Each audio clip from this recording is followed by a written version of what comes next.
Bien, en el caso de la organización elegida que se dedica al desarrollo y la comercialización de software de gestión para otras empresas, el teletrabajo es muy común y la mayoría de las tareas fueron administrativas, por lo tanto fue posible trabajar virtualmente durante la pandemia, pero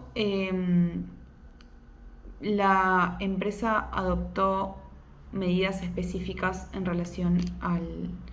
o en respuesta a la pandemia. Como primera medida, decidió que no desvincularía a ningún empleado que trabajara en la empresa, pero por otro lado tampoco permitió la contratación de personal adicional en caso de que alguien deje su puesto y sus tareas. Por lo tanto, esto obviamente significó que había equipos en los cuales se contaba, por ejemplo, con 20 personas y si renunciaban 3, esas personas no se reponían. Esto significó que las personas que quedaban en el equipo tuvieran una sobrecarga en sus tareas y en los volúmenes de trabajo, y de esta forma hubo gran cantidad de pago de horas extra. Todo esto obviamente dentro del marco legal y respetando las horas máximas que puede trabajar un empleado por semana. Pero bueno, eso fue en respuesta a una decisión estratégica de la empresa y para evitar desvinculaciones. Si bien la mayoría de la gente se mantuvo en sus puestos, no hubo renuncias masivas ni nada por el estilo, sí han renunciado personas o hubo personas que se movían de un equipo a otro porque la rotación interna sí estaba permitida. Obviamente esto tuvo un impacto directo en la salud mental, más que nada, de los trabajadores que quedaron sosteniendo un equipo con menos recursos humanos. Entonces esto significaba un estrés mayor porque era mayor volumen para cada uno. Es por eso que la empresa optó por desarrollar todo un programa de asistencia al empleado, ¿sí? Asistencia psicológica para los empleados que lo requieran, y se enfocó mucho en este programa, ¿sí? No fue solo asistencia psicológica para cualquier empleado de forma gratuita, anónima obviamente, sino que también realizó campañas, ¿sí?, de salud mental, dedicó un día específico para la salud mental de los trabajadores, un día que los empleados pudieran tomarse con goce de sueldo, ¿sí? Y esto fue obviamente teniendo en cuenta la salud mental de cada empleado. Por otro lado,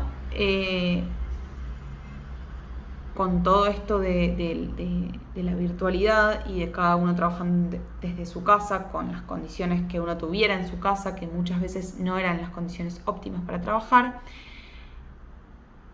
la empresa se responsabilizó o se hizo cargo de aquellas personas que hubieran visto reducidos o reducida su capacidad de trabajo, ya sea porque estaban al cuidado de una persona mayor o al cuidado de un niño o porque no tuvieran las condiciones aptas en su domicilio, y otorgó horarios flexibles para ciertas personas, incluso antes de la sanción de la nueva ley de teletrabajo. Para aquellas personas que estaban al cuidado de niños, que era muy frecuente, había mucha gente que tenía hijos o hijas,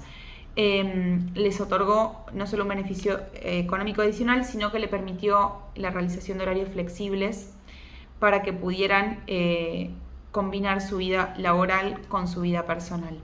Y obviamente respetando los horarios de desconexión para cada trabajador. Eso por un lado. Luego, se tuvieron en cuenta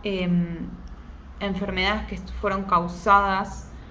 por la virtualidad y por no tener los elementos necesarios. La empresa reaccionó de forma rápida, tratando de hacer llegar a todos los empleados todos los artículos que necesitaran para desempeñar sus tareas, no solamente una computadora, sino que en el caso de personas que no tuvieran conexión a internet, se les hizo llegar o se les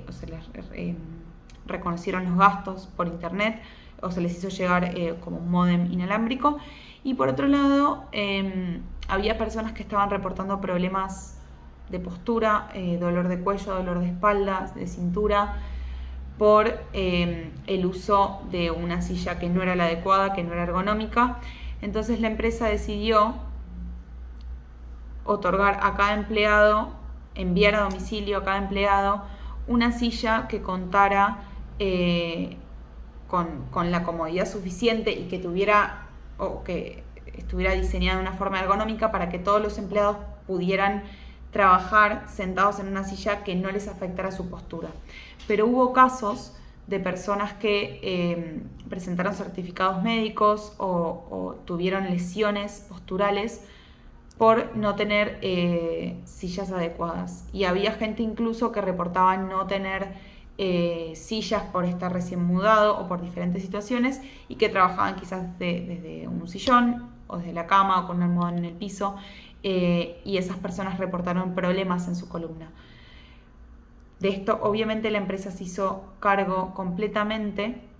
y reaccionó enviándole el equipamiento necesario y en algunos casos incluso otorgándoles días de licencia para que puedan recuperarse de dolores, por ejemplo en el cuello, que les generaban posteriores dolores de cabeza. Así que esa fue un poco la forma en la que la empresa reaccionó ante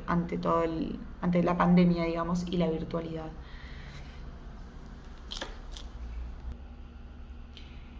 Y un poco la decisión de la empresa desde el primer momento, fue que cualquier elemento que se necesitara para poder trabajar iba a ser considerado una herramienta de trabajo. Luego así lo dispuso la ley de teletrabajo, que cada empleado debía contar con cualquier elemento que sea necesario para realizar su trabajo, y hoy en día las sillas ergonómicas son consideradas como una herramienta más de trabajo. Y un poco la estrategia de recursos humanos se había adaptado como para incentivar o tenía muy en cuenta la motivación en cada empleado. Entonces se empezó a ver que en un principio, cuando esto recién surgió y todavía, cuando la pandemia, digamos, recién surgió y todavía había personas que o se pensaba que iba a durar muy poco tiempo,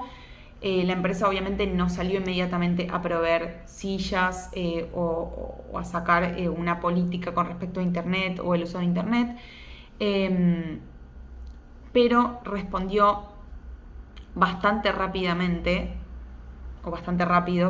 a la pandemia y consideró que todas estas herramientas iban a ser necesarias e se iban a tener que otorgar a cada empleado. Así que en definitiva creo que el tema de poder reaccionar rápido influye también en la motivación, porque uno cree o siente poder estar en un lugar en donde la empresa tiene en cuenta su salud física por el tema de la silla y su salud emocional, otorgando un día para que la gente pueda dedicar a su salud mental. Y por otro lado, entendiendo que uno tiene que ser quizás un poco más flexible en ciertos momentos, dándoles espacios de conexión y desconexión a cada empleado, promoviendo o lanzando programas que tienen en cuenta la salud integral de cada empleado, ¿sí? No solamente la salud mental, sino la salud física, y tratando de instruir a cada empleado sobre cómo estar mejor en trabajando desde casa. Hubo muchas charlas con diferentes profesionales que explicaban cómo manejar el estrés, cómo manejar la ansiedad, sobre todo en el tema del confinamiento, charlas con traumatólogos explicando qué ejercicios debían hacerse para la postura, para no estar sentados muchas horas, y así numerosos programas o políticas que la empresa realizó o llevó a cabo para la seguridad de cada trabajador, y para que pueda trabajar en condiciones dignas o seguras también, seguras física y emocionalmente.